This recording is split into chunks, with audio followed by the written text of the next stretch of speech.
مساكوا زي الفل ان شاء الله في فيديو جديد معانا.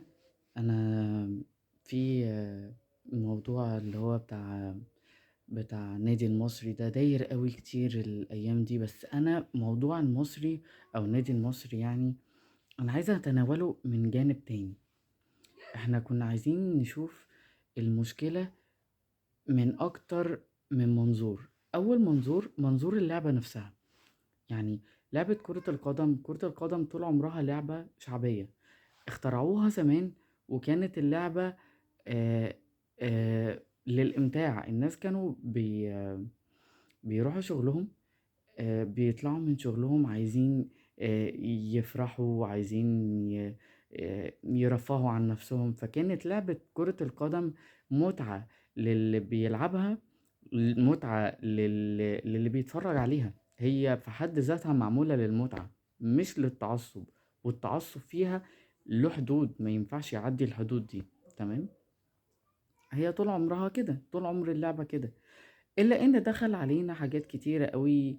آه، من تطور إعلامي، دخول الكرة حيز البيزنس، الشعبية الجارفة اللي بقت لكرة القدم دلوقتي. هي طول عمرها لعبة شعبية، إلا إن الشعبية بتاعتها تضاعفت أضعاف أضعاف أضعاف أضعاف كتيرة. تمام. فنقلت الكورة من طريق لطريق تاني خالص. تمام. كل ده شيء جميل، بس هنا المشكلة في التطبيق. انت بتطبق ازاي؟ تمام. وانت ازاي بتعامل المدخل، او ازاي بتعامل ال ال الطريقة بتاعت ادائك انت مع اللعبة. تمام. هل انت بقى، نيجي بقى من ناحية ديننا بقى، هل انت ينفع تقف قدام ربنا ان انا ضارب مثلا واحد بالقلم مثلا او شتمه عشان خاطر الكوره؟ اكيد لا. تمام.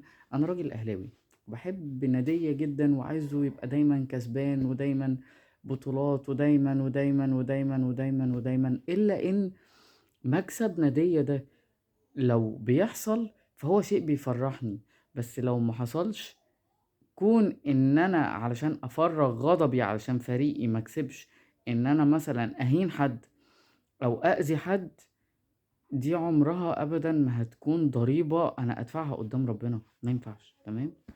ده المنظور الاولاني. تعال لي بقى في المنظور التاني. هنتفق برضو ان انا راجل اهلاوي ومحب النادية. تمام. وراجل زعلت وهفضل طول عمري بفتكر حادثة بورسعيد على انها حادثة من افظع الحاجات اللي حصلت في عصر الكورة عموما. تمام. عمري ما هنسى ده. تمام. الا اننا مش عايزين نبص للناس اللي ماتت على ان الناس دول ماتوا، ولازم علشان اخد بطارهم لازم اقص بلد بتاريخها من التاريخ المصري كله. تمام. وده في صالح مين؟ انا بجرم الحدث ده جريمة، جريمة مكتملة الاركان. والجريمة دي احنا مش عارفين في عيب مين، الا ان طول عمر النادي المصري عنده مشكلة في جماهيره. مشاكل جماهير النادي المصري عقبة في تاريخ المصري نفسه. تمام. بس العقبة دي تندرج تحت مسؤولية مين؟ إدارة نادي المصري، ولا جماهير النادي المصري، ولا الأمن في مصر نفسها؟ تمام. طيب، تيجي بقى نبص لمشكلة المشكلة النادي نفسها.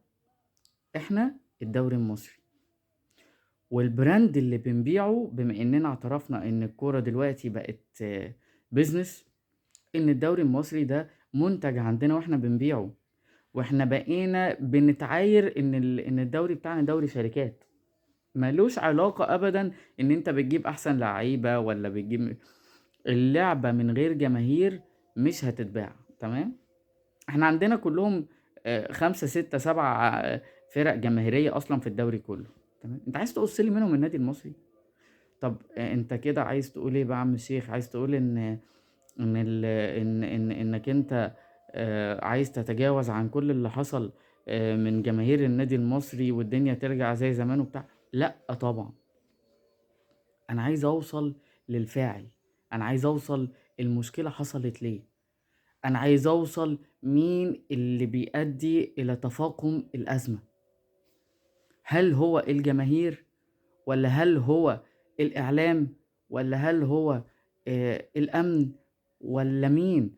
طب اللي عمل المشكلة دي المفروض نتعامل معاه إزاي؟ بمبدأ المقصلة إن إحنا نبيده يعني وخلاص وبتاع ونستبعده من المشهد والّا الأفضل نقوّمه؟ ما حدش فينا ينكر تاريخ بورسعيد، ولا حد فينا ينكر إن النادي المصري نادي كبير جدًا. طب هنا المشكلة في الجماهير، طب الجماهير دي تُقوّم والّا نسيب الحابل في النابل وخلاص والدنيا خلصت؟ ما فيش حملات توعية، ما فيش خطة خمسية لتعديل المشهد من أجل إن أنا أحافظ على المنتج بتاعي اللي هو الدوري المصري.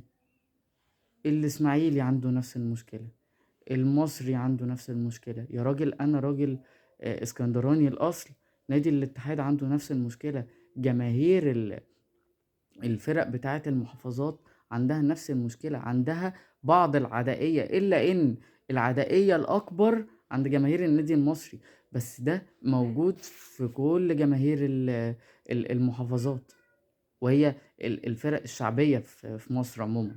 تمام. أنا هنا مستني آرائكم، إحنا إزاي نحل المشكلة ونداءاتنا بنوصلها لمين؟ هل إحنا عايزين نعلي المنتج بتاعنا ولا كله أنا أهلاوي فعايز الأهلي كويس، أنا زملكاوي عايز الزمالك كويس، أنا من المنوفية عايز الشرقية كويسة، انتوا عايزين إيه؟ هل إحنا عايزين آه، صالح البراند، صالح الوضع صالح لبلدنا، ولا نمشيها زي ما هي ماشية وخلاص؟ ده كان رأيي اللي بتمنى ان احنا نناقشه مع بعض وتقولوا لي آرائكم ايه وارد عليكم في الكومنتات. مساءكم زي الفل، ويا رب ما كنتش ضيف تقيل عليكم.